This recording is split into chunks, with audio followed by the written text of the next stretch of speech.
we are going to start we are going to start our today lecture। और ये हमारा second lecture है। मेरी आप सबसे यही एक रिक्वेस्ट होगी कि आप साथ साथ जो जो आपको एमसीक्यूज बताऊंगा, कोई भी ऐसा पॉइंट होगा जो खुद आपने सॉल्व करना होगा तो आप साथ साथ पार्टिसिपेट करेंगे।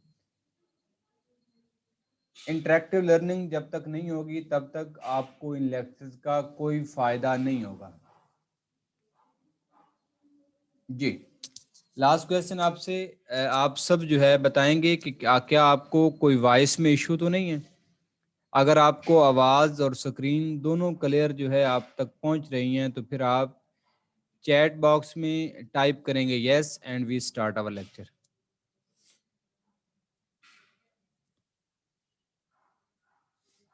गुड गुड गुड, ठीक है जी। We are going to start our today lecture. First lecture में डियर स्टूडेंट हमने जो है वो डिस्कस किया था डिस्टेंस और डिस्प्लेसमेंट को।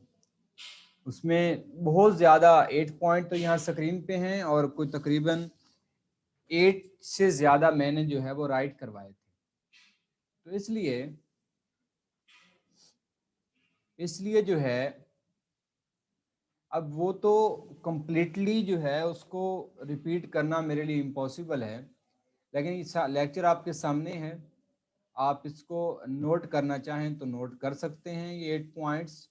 अगर किसी को समझ नहीं आते ये पॉइंट्स और किसी को कोई इसमें कन्फ्यूजन है तो वो पर्सनली मेरे से व्हाट्सएप पे पूछ सकता है। पर्सनली व्हाट्सएप पे मेरे से वो कांटेक्ट कर सकता है। उस एक के लिए हम सबका टाइम जो है वो ज़्यादा वेस्ट नहीं करेंगे जी। तो डिस्प्लेसमेंट हमारा कंप्लीट हुआ था। कोई बता सकता है कि लास्ट क्वेश्चन जो मैंने डायरेक्शन वाला सॉल्व करवाया था उसका आंसर क्या था? आपकी पार्टिसिपेशन इस लेक्चर के लिए बहुत ज़्यादा ज़रूरी है। आप में से कोई स्टूडेंट बताएगा कि कल जो हमने लास्ट क्वेश्चन किया था एमसीक्यूज, उसका आंसर क्या था? आंसर आना स्टार्ट हो गए। गुड, 10, ठीक है। बस आप में से 2-4 ने भी अगर आंसर कर दिया तो हमारा जो मकसद है वो पूरा हो गया जी। तो स्टार्ट करते हैं आज का अपना लेक्चर, और लेक्चर हमारा है वेलोसिटी।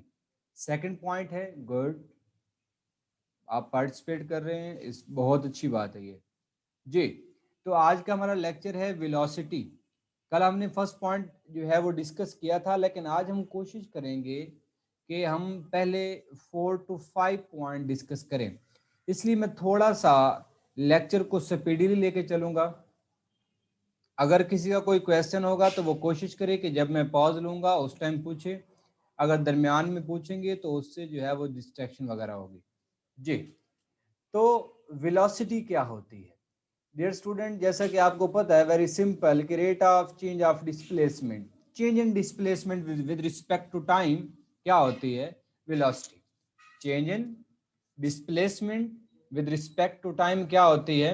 वेलोसिटी। और अगर आपको याद हो तो मैंने आपको डिस्प्लेसमेंट की एक और भी डेफिनेशन राइट करवाई थी, और वो क्या थी? Change in position.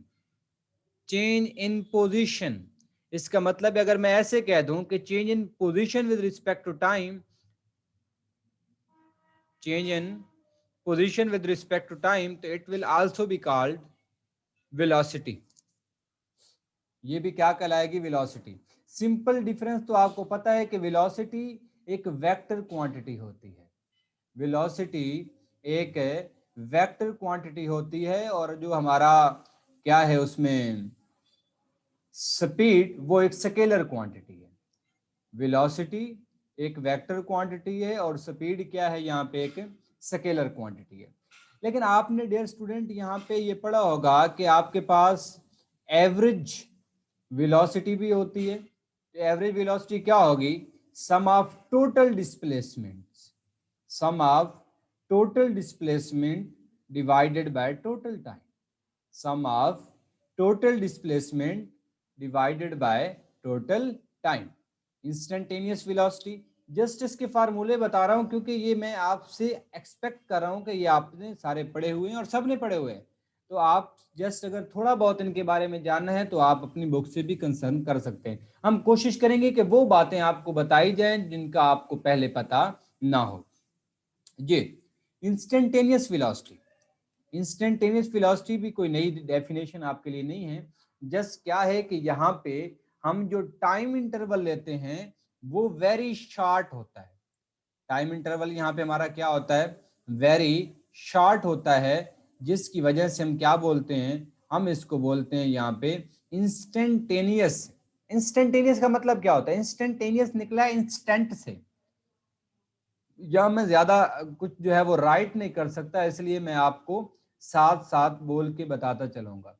अगर किसी को कोई कंफ्यूजन होगी तो वो मेरे से डिस्कस कर सकता है। वो हैंड रेज करेगा तो उसका मैं माइक भी ऑन कर दूंगा। जी, तो इंस्टेंटेनियस कहां से निकला है, इंस्टेंट से। इंस्टेंट का मतलब होता है लम्हा, इंस्टेंटेनियस का मतलब हो जाएगा लम्हाती। क्या मतलब है कि वैल्यू ऑफ वेलोसिटी या velocity of a body at an instant.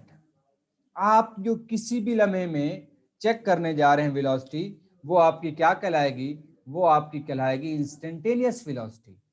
अब यहाँ पे एक पॉइंट है, पॉइंट क्या है कि हमारे पास कब एवरेज और इंस्टेंटेनियस वेलोसिटी की वैल्यू सेम होगी।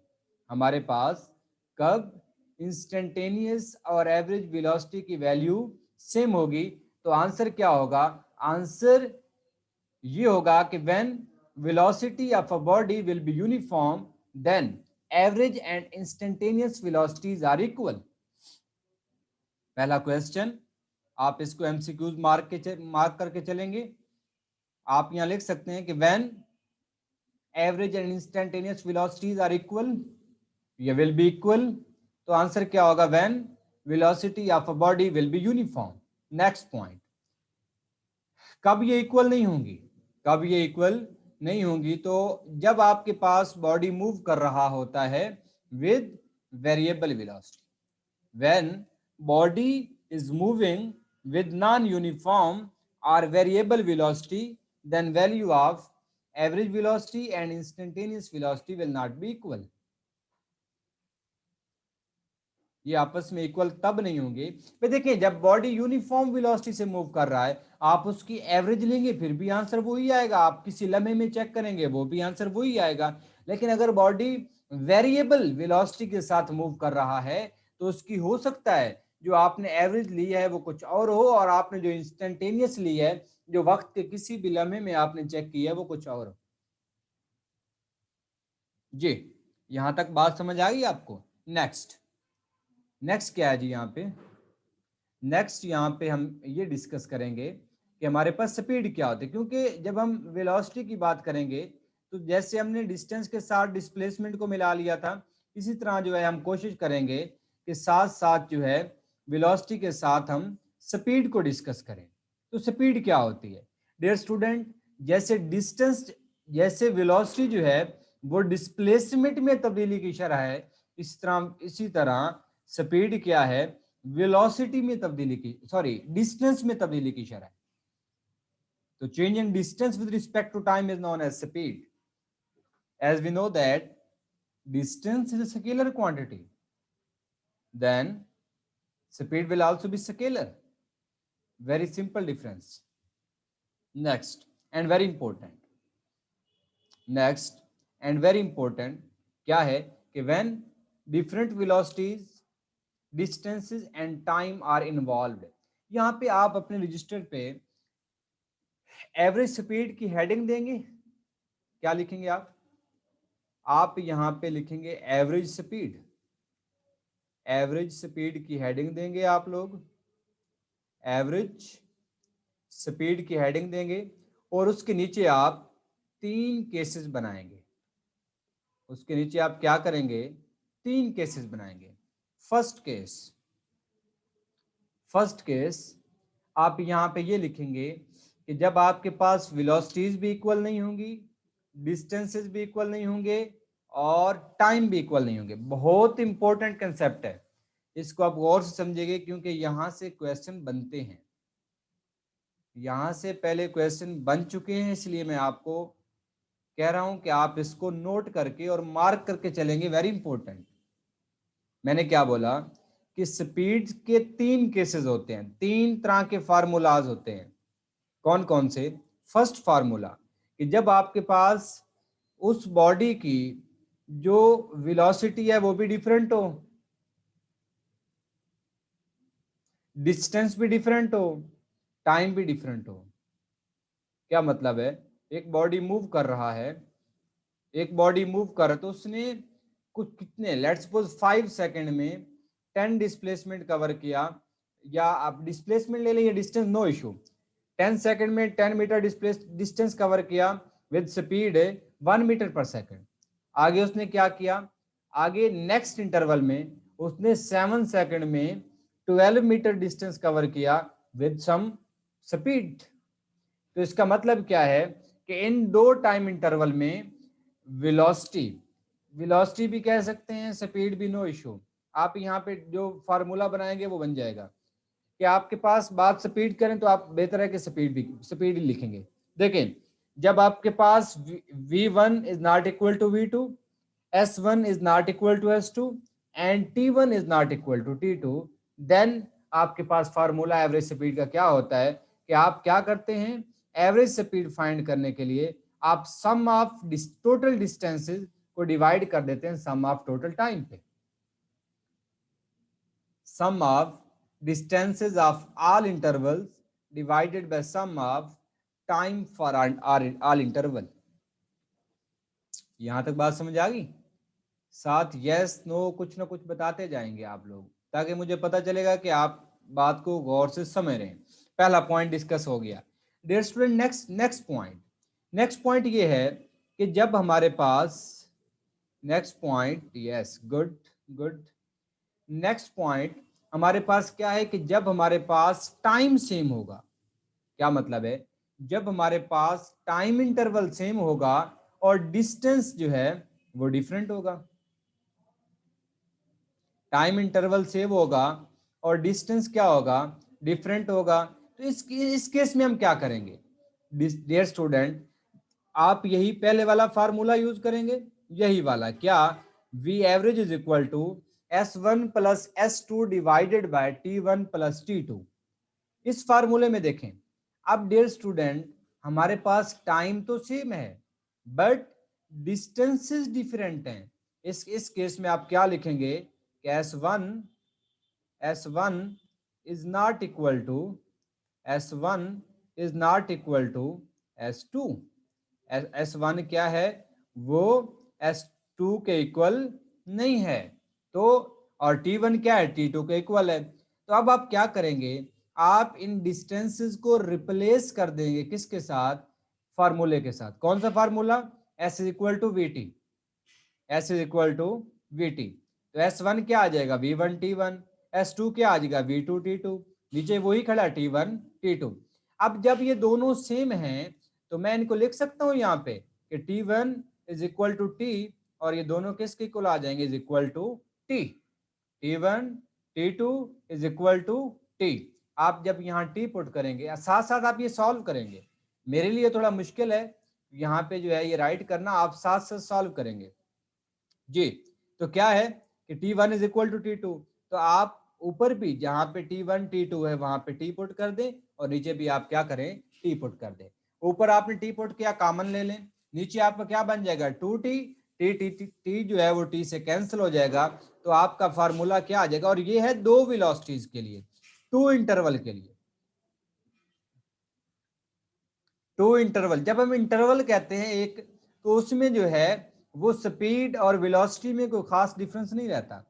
एक इंटरवल में वो आप एक स्ट्रेट लाइन में इंटरवल ले रहे हैं छोटा सा, जिसमें बिल्कुल टाइम स्पैन जो है वो कम होता है, तो वहां पे आप ये इंटरचेंजेबली आप इसको ऐड वो यूज कर सकते हैं।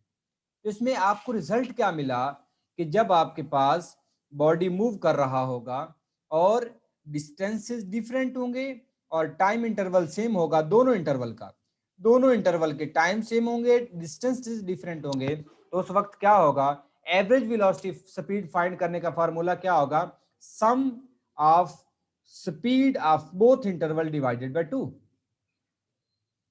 क्लियर?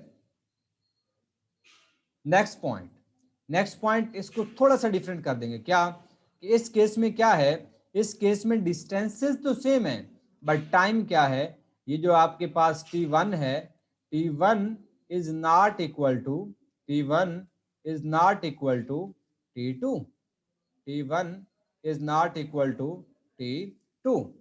इस केस में आपके पास क्या है कि t1 जो है वो नॉट इक्वल टू 2t है और डिस्टेंसेस जो है वो क्या है, सेम है। डिस्टेंस, कवर डिस्टेंस सेम है लेकिन टाइम डिफरेंट है। ये कैसे हो सकता है? आप इसको जरा इमेजिनेशन में लाया करें।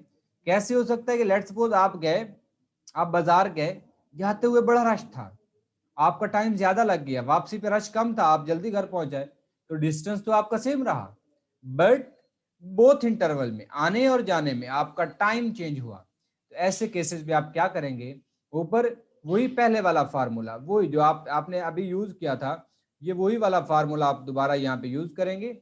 We average is equal to S1 plus S2। अब यहाँ पे आप टी को रिप्लेस कर देंगे किसके साथ, S1 over V1, S2 over V2। S common ले लेंगे और जब आप इसका एलसीएम लेंगे तो आपके पास ये रिजल्ट आएगा, average v average equal to 2 into product plus sum, 2 into product plus sum. क्या मतलब है, 2V1 V2 divided by V1 plus V2। तो इसका मतलब क्या हुआ डियर स्टूडेंट, कि यहाँ पे अगर टाइम डिफरेंट होगा, कवर डिस्टेंस सेव होगा, तो एवरेज स्पीड फाइंड करने का फार्मूला क्या होगा कि उन दोनों इंटरवल की स्पीड को ऐड कर दें, सॉरी मल्टीप्लाई कर दें, डिवाइडेड बाय उनका सम लिख दें, मल्टीप्लाई कर दें 2 से। तो ये आपके पास एवरेज स्पीड फाइंड करने के 3 फार्मूले मैंने आपसे डिस्कस किए। अगर आपको अभी तक किसी बात की समझ नहीं आई तो आप वो भी बता दें, और हमारे पास मैं आपको एक एमसीक्यूज जो है वो राइट करवाने जा रहा हूं, जरा आप उसका आंसर जो है वो चैट बॉक्स में देंगे, रेडी हो जाए। क्वेश्चन ये है,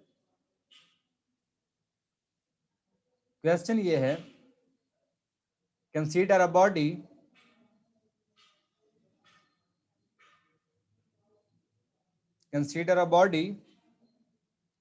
which is moving from, consider a body which is moving from point A to B। ये पॉइंट A है, point A to B in 3 seconds, in 3 seconds, which are 10 meter further apart, which are 10 meter farther apart। इन दो point का जो distance है वो क्या है, 10 metre है, और एक बॉडी है वो 3 सेकंड में ए से बी गया है और 3 सेकंड में ही बी से ए आया है। आप क्या करें, उसकी एवरेज, आप क्या करें, उसकी एवरेज स्पीड फाइंड करें। आप क्या करेंगे, उसकी एवरेज स्पीड फाइंड करेंगे। डेटा अगेन लिखवा देता हूं, consider a body which moves from point A to B in 3 seconds and point A to B are 10 meter further apart. Find the average speed of the body. जी, I am waiting for your answer.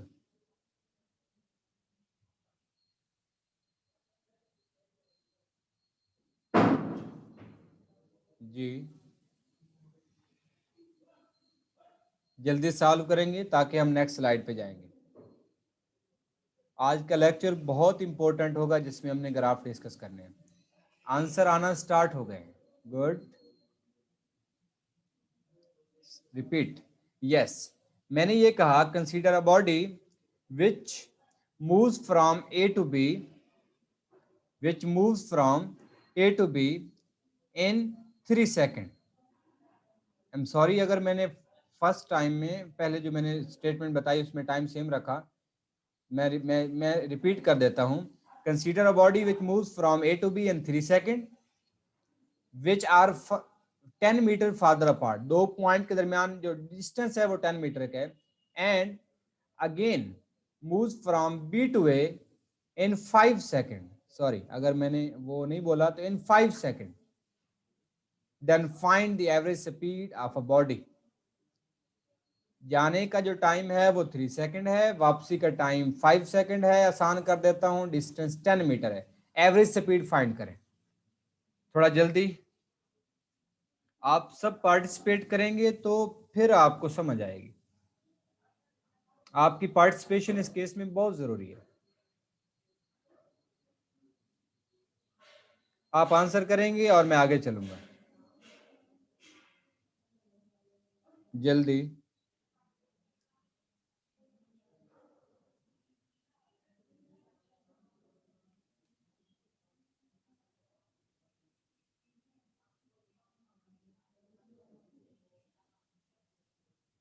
Consider a body which moves from point A to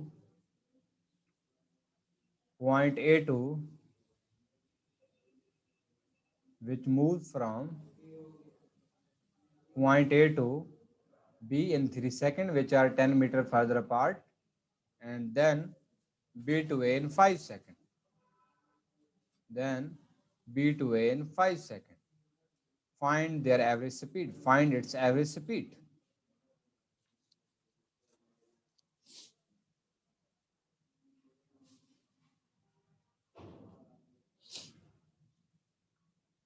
अभी तक किसी का answer नहीं आया. और आसान कर देता हूं. जस्ट करना ये था कि आपने जब बॉडी ए टू बी गया तो आपको आपके पास डिस्टेंस भी है, टाइम भी है, V1 फाइंड कर लेनी थी, और वापसी पे भी आपने V2 फाइंड कर लेनी थी, और डायरेक्ट फार्मूला लगा देना था, जो फार्मूला भी आपको इन तीनों केसेस में से जो है वो लगता है कि वो सुटेबल है. चलें जी, आप ये सॉल्व कर लीजिएगा, हम आगे मूव करते हैं. मैंने खुद से लिखवाया था तो अभी इधर जो है ना, मैंने खुद भी इसका आंसर नहीं निकाला. वेरी सिंपल है, लेकिन मुझे यहाँ पे सॉल्व करना पड़ेगा. तो आप गुड, किसी का आंसर तो आ गया है 2.5 मीटर पर सेकंड. जी, कोई तस्दीक करेगा इसकी? जो सॉल्व कर रहे हैं, क्या कोई तस्दीक करेगा? जो सलीम अहमद ने आंसर दिया है 2.5.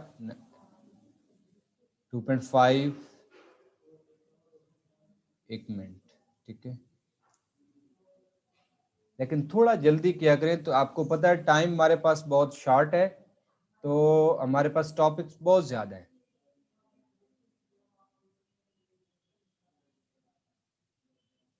हम कोशिश कर रहे हैं कि शुरू में आपको जो है वो ज्यादा हर टॉपिक को टाइम दिया जाए, लेकिन हमें स्पीड लगाना पड़ेगी, अदरवाइज हमारा सिलेबस कवर नहीं होगा. जी चलें जी, गुड हो गया जी. स्टार्ट करते हैं आगे. अच्छा, अब आप क्या करेंगे, स्पीड के बारे में और वेलोसिटी के बारे में कुछ पॉइंट आप लिखेंगे अपने पास, नोट करेंगे. क्या नोट करेंगे? फर्स्ट पॉइंट कि जैसे हमने ये कहा था कि distance can never be zero and displacement can be zero. Displacement can be zero but distance can never be zero. उसी तरह आप अपने पास नोट करके रखेंगे कि speed of a body in motion can never be zero. Speed of a body in motion can never be zero, but velocity of a body in motion also can be equal to zero. और वो case कौन था जब when a body is moving along a closed path. जैसे distance zero नहीं हो सकता था इन मोशन में, वैसे ही स्पीड जीरो नहीं होगी इन मोशन में. लेकिन जैसे displacement along close path zero हो सकता था, वैसे ही velocity along close path zero हो सकती है. नेक्स्ट पॉइंट, नेक्स्ट पॉइंट आप मेंशन करेंगे यहां पे. नेक्स्ट पॉइंट आप मेंशन करेंगे यहां पे, और नेक्स्ट पॉइंट आपका क्या होगा? आप लिखेंगे कि जो रेशियो है डिस्टेंस टू डिस्प्लेसमेंट की, रेशियो डिस्टेंस, मैं डिस्टेंस को ऐसे नोट कर रहा हूं, डिस्टेंस टू डिस्प्लेसमेंट की, याद रखना है कि ये रेशियो हमेशा greater than or equal to 1 होती है. हमेशा ज्यादा होती है, लेकिन कभी कभी 1 भी हो जाती है जब आपके पास वो बॉडी मूव कर रहा हो along straight line. When a body is moving along a straight line, then ratio of distance to displacement will be equal to 0, and all other cases ratio will be greater than 1. Next point, इसी को आप match करेंगे किसके साथ? Speed के साथ, कि ratio of speed to velocity, speed और वेलोसिटी की जो रेशियो होती है वो भी हमेशा greater than or equal to 1 होती है, greater than or equal to 1 होती है। और जब बॉडी मूव कर रहा हो अलोंग अ स्ट्रेट लाइन, तो फिर जो रेशियो होती है वो इज इक्वल टू 1 होती है। यही वो रीजन थी कि जिसके लिए मैं पिछले केस में, जहां पे मैं केस से डिस्कस कर रहा था, तो मैं फिर वेलोसिटी और स्पीड में कोई फर्क नहीं कर रहा था। क्यों? क्योंकि वहां मैं स्ट्रेट लाइन मोशन लेके चल रहा था। जी, अब आप पूछेंगे कैसे कैसे वेलोसिटी कैसे जीरो हो सकती है? यस, देखें, आपके पास ये हमने कल भी जो है एक एग्जांपल डिस्कस की थी, और एग्जांपल ये क्या थी कि हमारे पास एक बॉडी है, वो बॉडी अपवर्ड गया और ये बॉडी फिर क्या आया? डाउनवर्ड आया। पहले बॉडी क्या गया? अपवर्ड गया, और फिर ये क्या आया? डाउनवर्ड आया। इस केस में इस बॉडी का डिस्प्लेसमेंट जीरो होगा। इस केस में इस बॉडी का डिस्प्लेसमेंट जीरो होगा, तो फिर इस बॉडी की ये जो क्लोज पाथ के अलॉन्ग मूवमेंट है, इस मूवमेंट में वेलोसिटी भी जीरो होगी। क्लियर? यहां तक अगर किसी को कोई बात समझ नहीं आई तो बता देंगे, हम फर्दर मूव करेंगे। एवरेज स्पीड के केसेस डिस्कस कर लिए, हम आगे फर्दर वेलोसिटी टाइम ग्राफ की बात करेंगे। यहां तक किसी का कोई क्वेश्चन है तो बता सकता है, और कोशिश किया करें कि क्वेश्चन किया करें अगर बनता हो तो। जी, स्टार्ट करते हैं velocity time graph. Dear student, जब मैं बात करूंगा वेलोसिटी टाइम ग्राफ की, तो सबसे पहले तो मुझे यह पता होना चाहिए कि what is meant by graph, कि आखिर ये ग्राफ क्या होता है। आखिर ये ग्राफ क्या होता है? तो मैं पहले, बजाय इसके कि ग्राफ की बातें ऐसे शुरू कर दूं, हम पहले देखेंगे कि व्हाट इज ग्राफ। ग्राफ जो है वो दो क्वांटिटीज की आपस में रिलेशन को रिप्रेजेंट करने के लिए यूज किया जाता है। Graph is used to represent the relation of two quantities. The graph is used to describe the relation between two physical quantities. कैसे? देखें, जैसे आपने ये ग्राफ पहले बनाए होंगे कि आपने क्या किया था, आपने सेकेंड ईयर में ओम लॉ यहाँ आई रखा था और यहाँ आपने वी रखा था, और आपने ग्राफ ड्रा किया था ओम लॉ में करंट और वोल्टेज के दरमियान। तो यही ग्राफ है। अब ग्राफ के बारे में आपने दो बातें याद रखनी होंगी। हर ग्राफ के पास दो चीजें कॉमन होती हैं। हर ग्राफ के पास दो चीजें कॉमन होती हैं। अब यहां मैं ज्यादा राइट नहीं कर सकूंगा, राइट आप करेंगे। फर्स्ट जो यहां चीज होती है वो होती है स्लोप।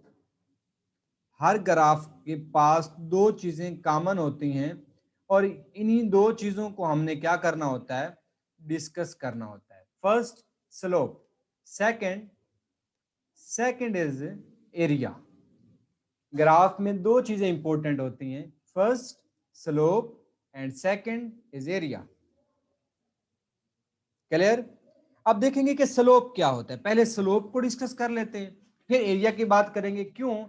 क्योंकि जब हम अपना ये लेक्चर स्टार्ट कर रहे हैं और हमने ग्राफ को बड़ी डिटेल में पढ़ने, और ग्राफ से रिलेटेड हर दफा कोई ना कोई क्वेश्चन आता है, एक से ज्यादा भी आते हैं ग्राफ से रिलेटेड, तो आपने इसको गौर से समझना होगा।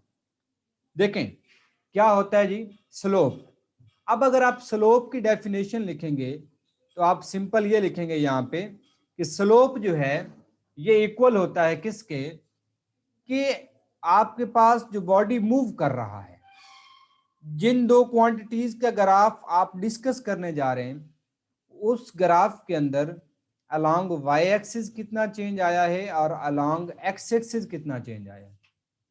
अलोंग वाई एक्सिस कितना चेंज आया है और अलोंग एक्स एक्सिस कितना चेंज आया है। ये हमारा क्या कहलाता है, ये है स्लोप। क्या? चेंज, यहां पे मैं मेंशन कर देता हूं, change along Y axis divided by change along X axis. इसको अगर दूसरे लफ्जों में इक्वल टू लगा के आप आगे लिखेंगे, इक्वल टू लगा के आप आगे लिखेंगे कि इसको हम लिखते हैं राइज, इसको हम क्या लिखते हैं, rise over run, rise over run, कि आपके पास वो बॉडी जो है वो उसने कितना ऊपर राइज किया और कितना उसने रन किया। क्या मतलब है कि उस बॉडी ने जो है वो कितना, राइज का मतलब क्या है कि वो अलोंग वर्टिकल कितना मूव किया उसने, और रन का मतलब है कि अलोंग हॉरिजेंटल कितना मूव किया। इनकी रेशियो भी क्या कहलाती है, स्लोप। अच्छा, आगे चलेंगे तो आगे फिर आप इक्वल टू लगाएंगे और आप देखेंगे कि हमारे पास किसकी रेशियो होती है, P ओवर B की। क्या मतलब है, ये होता है परपेंडिकुलर ओवर बेस। ये क्या होता है, परपेंडिकुलर ओवर बेस। आगे आप फिर इज इक्वल टू लगाएंगे और आप यहां पे लिखेंगे कि ये जो परपेंडिकुलर ओवर बेस होता है ये तो इक्वल होता है किसके, tan थीटा के। ये किसके इक्वल होता है, tan थीटा के। इसका मतलब क्या हुआ कि our graph, our slope of graph is directly proportional to theta. Clear? Our slope is directly proportional to theta and theta is यहां पे used in tan। तो ये जो ट्रिग्नोमेट्रिक फंक्शन tan है, अब यहां पे जितनी वैल्यू हम थीटा यहां पे रखेंगे, जितनी वैल्यू tan की होगी उतनी ही स्लोप की होगी। अब tan को फिर देखते हैं, tan क्या करता है, tan हमें क्या करता है, मैक्सिमम वैल्यू कहां पे देगा। देखें, अगर मैं देखूं 0 डिग्री पे, 0 डिग्री पे, तो मेरे पास ये tan वैल्यू देता है 0। अब अगर यहाँ पे मैं देखूं 90 डिग्री पे, तो 90 डिग्री पे मेरा ये tan मुझे वैल्यू देगा इन्फिनिटी। क्या देगा, इन्फिनिटी। इसका मतलब कि जब एंगल इंक्रीज करता है from 0 to 90, then slope increases, and when angle moves from 90 to 0, then slope decreases। Clear? यहां तक स्लोप के बारे में, स्लोप के बारे में कोई बात समझ नहीं आई तो यहां आप वैल्यूज पुट करेंगे, आप थीटा 0 पुट करें